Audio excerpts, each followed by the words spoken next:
Hello, everyone. If you enjoy calm English conversations like this, take a second to like and subscribe so more learners can find us. I'm Anna. And I'm Mike. We're really glad you're here with us today. Wherever you are right now, just settle in. Maybe you're sitting on your bed, maybe you're walking, maybe your phone is already in your hand. That's okay. You don't have to change anything. Just listen with us for a bit. Yeah, no pressure. This is not a test. It's more like a quiet chat you can keep in your ear while life keeps moving. Let me ask you something gently. When was the last time you picked up a book and read more than a few pages? Not for school, not because you had to, just because you wanted to. And if your first thought is, I don't really read, you're not alone. A lot of people feel that way now. They might watch videos, listen to podcasts, scroll for a long time, but reading feels heavier somehow. I hear people say, I want to read more, but I don't have time. Or, I try, but my brain feels tired. And honestly, that makes sense. Our days are full. Messages, work, noise, information everywhere. It's interesting, though. Even when we say we don't have time, somehow time appears for scrolling. 5 minutes turns into 20. 20 turns into an hour. Your eyes are tired, but your thumb keeps moving. And when someone says, why don't you read a book instead? Your mind might answer, no, that sounds like work. It's not because reading is bad. It's because our brains have learned a new rhythm. A fast rhythm. Short clips, quick rewards, always something new. Reading asks for something different. It asks you to slow down and stay with one thing for a while. Today, we want to talk about how reading affects your brain, not in a scientific way, not with big words, just in a human way. How it changes your focus, your feelings, and the way you think about other people. And also how it feels to read in this busy world. Because if reading feels hard for you right now, there's nothing wrong with you. Your brain is not broken. It's just tired. Exactly. We're not here to tell you to stop watching videos or using your phone. Everyone needs rest. Everyone needs something easy sometimes. What we want to do is sit with you and look at reading from a different angle, not as homework, not as something you should do, just as one possible quiet space for your mind. You don't need to understand every word we say today. Let the ideas come and go. If something stays with you, great. If not, that's okay too. And by the end, we'll also slow things down even more and look at some useful English words and phrases from this episode, so they can feel natural for you later. So, take a breath. Let your shoulders relax a little. You don't have to rush anywhere right now. We're here with you. Let's begin. Before we go deeper, I want you to think about something simple. Many people say they don't have time to read, but the day still disappears somehow. Yeah, it's a strange feeling. You look at the clock and think, where did the time go? You didn't really do anything big, but the hours are gone. I've said it myself so many times. I'll read later. I'm too busy today. My brain is too full. And sometimes those things are true. Life can be heavy. Work, family, chores, messages, problems that don't stop knocking. By the evening, your energy feels very low. You just want something easy. And easy usually means something that doesn't ask much from your brain. You watch, you scroll, you listen without really listening. Your mind stays half awake. Reading feels different. When you see a page full of words, your brain knows it has to do some work. Not hard work, but quiet work. And sometimes that feels like too much. I think many of us feel a small kind of guilt about this. We tell ourselves, I should read more, especially if we're learning English. Reading sounds like the good choice. But then the day ends and you choose the easier thing again. And then the guilt comes back. It's like a loop. Here's the thing. This doesn't mean you're lazy. It doesn't mean you don't care. It means your brain is tired from a very noisy world. We live with constant information, notifications, news, short videos, sounds everywhere. Your brain is always reacting. There's very little quiet. So when reading asks for stillness, your mind pushes back. It says, no, I don't want more effort, even if that effort is gentle. I notice this when I try to read after a long day. I open the book, read 2 paragraphs, and suddenly my hand is reaching for my phone without me thinking about it. Same. It's almost automatic.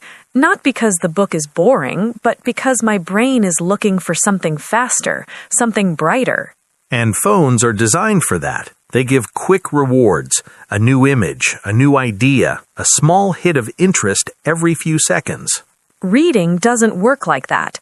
It asks you to stay with one voice, one story, one line after another.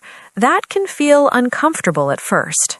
But uncomfortable doesn't mean bad. It just means unfamiliar. Our brains have learned one rhythm, and reading speaks a different language.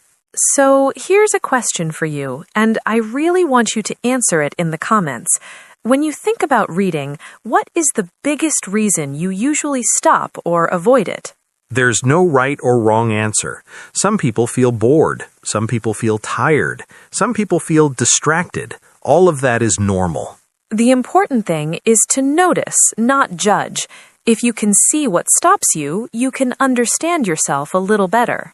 And understanding is always the first step before any change. Not pressure, not rules, just awareness. We're not here to say scrolling is bad and reading is good.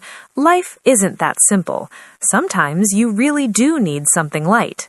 But reading offers a different kind of rest. Not loud, not fast, a quieter rest that asks you to slow down instead of speeding up. And that's why it feels hard in the beginning, because slowing down feels strange when you're used to moving fast all day. In the next part, we'll talk about what actually happens to your focus when you read, even for a short time. Let's talk about focus for a moment, because this is where many people notice the biggest difference. When your mind feels scattered all day, it's hard to stay with one thing for long. Yeah, you might sit down to read and think, okay, I'll focus now. But after a few lines, your thoughts start drifting. You remember a message you didn't reply to. You think about tomorrow. You check the time. That can feel frustrating. You might tell yourself, I can't focus anymore, or something is wrong with my attention. But that's not really the full story. Focus is a skill, and like any skill, it changes depending on how you use it. If your day is full of jumping from one thing to another, your focus learns to jump too. Reading asks your focus to slow down. One sentence leads to the next. One idea stays in your mind a little longer. There are no pop-ups, no sudden changes. At first, your brain doesn't like that. It feels bored or restless. It wants the next thing right away. That's why the beginning can feel uncomfortable. I like to think of it as noise fading slowly. When you first sit down with a book, your head is still full of the day. Thoughts are loud. Everything feels busy. But if you stay with the page for a few minutes, something shifts. The noise doesn't disappear, but it gets quieter. Your thoughts start lining up instead of talking over each other. For me, it feels like walking from a crowded street into a quiet room. At first, the quiet feels strange, almost too empty. And then your body relaxes. Your breathing slows. Your shoulders drop a little without you noticing. This is why even 10 minutes of reading can feel surprisingly calming. Not because reading is magic, but because it gives your attention one place to rest. It's an active kind of rest. Your brain is doing something, but it's not reacting all the time. It's following, not chasing. Over time, this changes how long you can focus. Not in one day, not in 1 week, but slowly, gently. You might notice that you can read a little longer without checking your phone, or you can stay with a task without feeling so impatient. And if you lose focus, that's okay. You don't fail. You just notice it and come back to the line you were reading. That coming back is important. Every time you return your attention, you're training your focus again. It's like telling your brain, this is safe. We can stay here. No rush. No emergency. In a world that always asks for your attention, reading gives you a small space where you decide where it goes. And that can feel powerful in a quiet way. Not loud, not dramatic, just steady. In the next part, we'll look at what reading does to your brain over a longer time, not just in the moment, but over months and years. When we talk about reading over a longer time, we're not talking about becoming a different person overnight. Changes happen slowly, almost in the background. Yeah, most of the time you don't notice anything big from one day to the next. You just read, close the book, and move on with your life. But over weeks and months, your brain starts making small connections. You see a word again that you met before. You understand it faster this time. Or you read an idea in one book and later you see something similar in another place. Your brain links them together without you trying. That linking is important. It's how learning grows. Reading gives your brain many chances to practice that. Especially with language. When you read, you're not just learning words, you're learning how words live together in sentences. You see patterns, how ideas start, how they continue, how they end. This helps your brain feel more comfortable with English. And it's not only about language. Reading also keeps your mind active. It gives it something to explore instead of letting it stay on autopilot. Some people worry that their memory is getting worse or that they forget things easily. Reading can help keep that part of your brain moving. Not in a perfect way, not like a miracle, but like gentle exercise, a little movement every day. I like to imagine each book as a small path in your mind. When you walk it once, it's narrow. When you walk it again, it gets clearer. And the more paths you have, the easier it is to move around inside your own thoughts. Ideas don't feel so stuck. This can make learning new things feel less scary. Your brain remembers how to learn, how to stay curious. That's something we don't talk about enough. Reading doesn't just give information, it keeps curiosity alive. And curiosity is what makes life feel bigger, even when your daily routine stays the same. In the next part, we'll talk about something more emotional, what reading does to how we understand other people and ourselves. One thing I didn't expect when I started reading more was how much it changed the way I felt toward other people. Same here. Reading doesn't just stay on the page, it follows you into real life in quiet ways. When you read a story, you spend time inside someone else's thoughts. You see the world from their side, even if their life is very different from yours.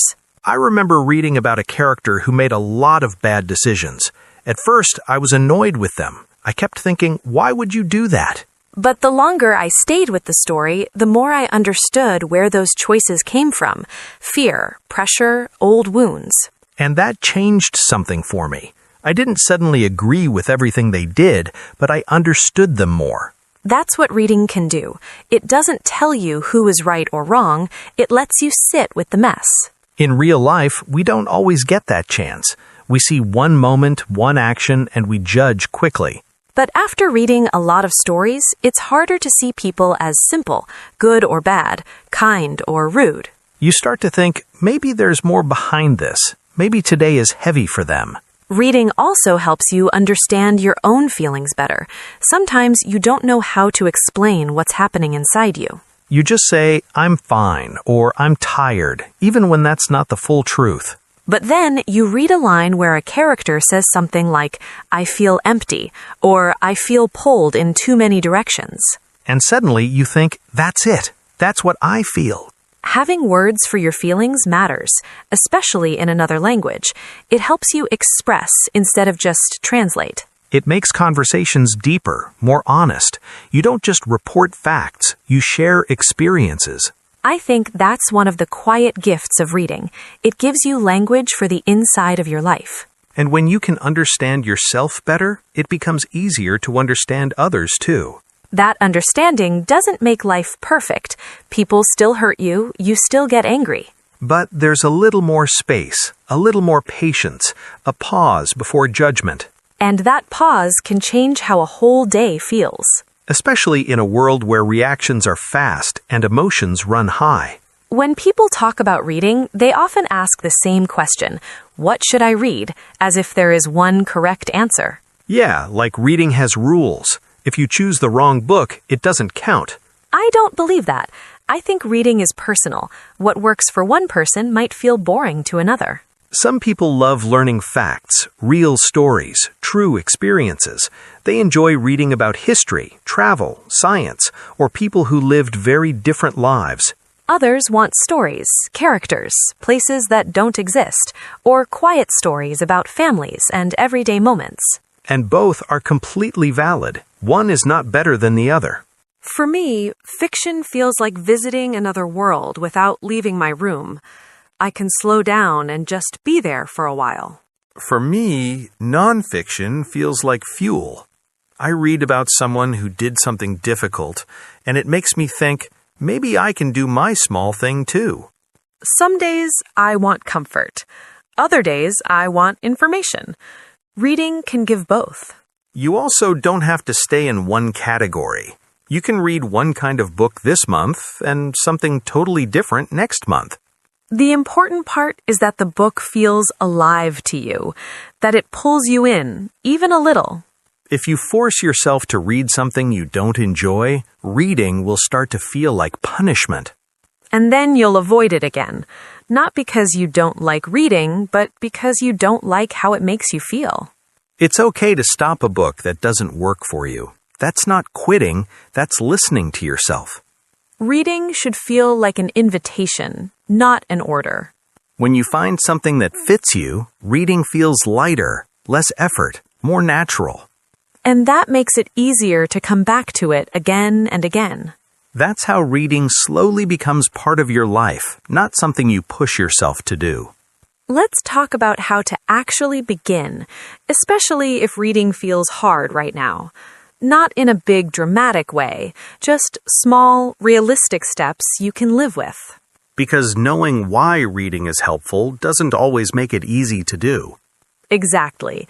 So instead of saying, I will read every day for an hour, it helps to go much smaller. Smaller is better. Smaller feels possible.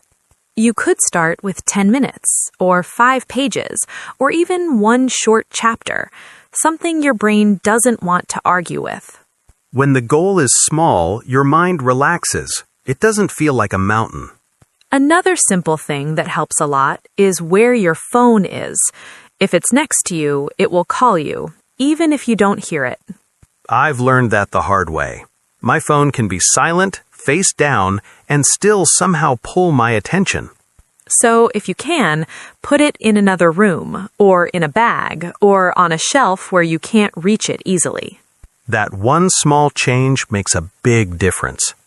I also like reading at the same time each day, if possible.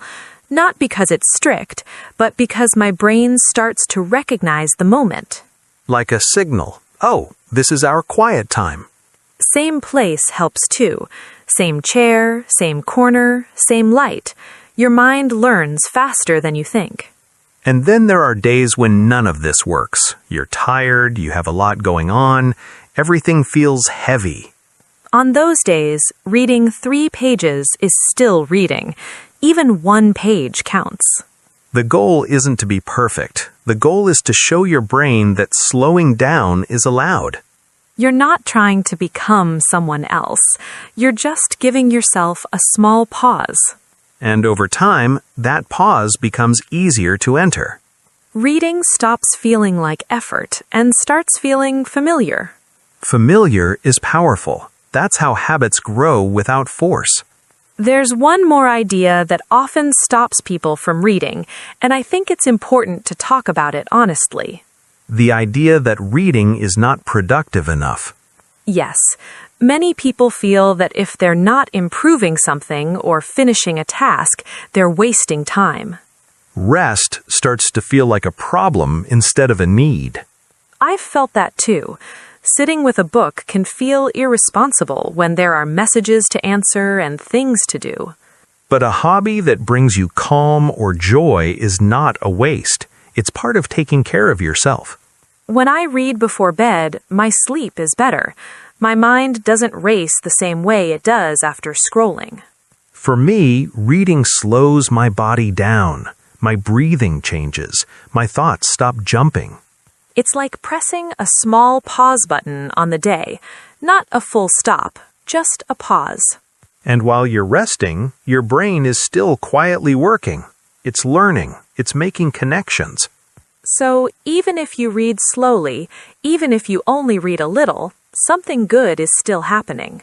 You don't need to prove anything. You don't need to earn your rest.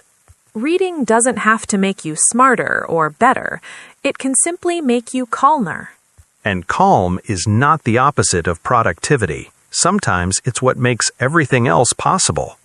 Giving yourself that permission can change how you see your time. Especially in a world that always asks you to do more. Before we finish, let's slow things down a little more. You've heard a lot of ideas today, and it's okay if they feel soft or unclear right now. You don't need to hold on to everything. Just let what feels useful stay with you. One thing I like about conversations like this is that they don't ask you to change your life today. They just open a small door. You decide later if you want to walk through it. Reading can be like that too. Not a challenge, not a goal, just an option. An option for a quieter moment in a busy day. And even listening to this right now counts as giving your mind a little space. You chose to be here. That already says something good about you. In a moment, we're going to slow things down even more and look at some of the English words and phrases we use today. Nothing fast, nothing stressful. Just clear meanings and simple examples. You don't have to write anything down unless you want to. Just listen and let the language settle naturally. Now let's take a gentle walk through some of the words and phrases we use today. This is a calm moment. You don't need to rush or remember everything. Even if one or two expressions stay with you, that's already enough. Let's start with the word focus. Focus means giving your attention to one thing. When you focus, your mind is not jumping between many ideas. For example, it's hard to focus when your phone keeps lighting up. Or, reading helps me focus better in the evening. Another word we used is restless. Restless means you feel like you can't relax. Your body or mind wants to move or change. For example, I feel restless when I sit still for too long. Or my mind feels restless after too much screen time. We also talked about attention. Attention is what you choose to notice or think about. For example, this book has my full attention. Or, it's hard to keep my attention on one task. Let's look at familiar. Familiar means something feels known and comfortable because you've experienced it before. For example, this cafe feels familiar to me. Or reading at night becomes familiar after a while. Another useful word is permission. Permission means allowing yourself to do something. For example, I gave myself permission to rest. Or you don't need permission from anyone else to enjoy reading. Now, a phrase we used, slow down. To slow down means to move or think more calmly and less quickly. For example, I try to slow down in the evening. Or reading helps me slow down after work. Another common phrase is in the background. This means something is happening quietly while other things are happening. For example, music was playing in the background. Or your brain is learning in the background while you read. Let's look at effort. Effort means the energy you use to do something. For example, reading takes effort at first. Or speaking English takes less effort over time. We also used routine. A routine is something you do regularly, often at the same time or in the same way. For example, my morning routine is simple. Or reading can become part of your daily routine. One more phrase, part of your life. This means something fits naturally into your everyday days. For example, walking is part of my life. Or reading slowly becomes part of your life. You don't need to memorize these. Hearing them again and again is how they start to feel natural. Language grows quietly, just like focus and calm. Before we say goodbye, I just want to leave you with one gentle thought. Reading is not something you pass or fail at. It's not a test of intelligence or discipline. It's a place you can visit when you need a little quiet, even for a few minutes. And if you're just starting, that's more than enough. If you read slowly, that's okay. If you only read a few pages, that's okay too. Every time you choose a book over noise, even briefly, you're giving your mind a small gift. You're teaching it that it's allowed to slow down in a fast world. And that matters more than reading a certain number of pages. Thank you for spending this time with us and for taking care of your English and your mind. We're really glad you were here.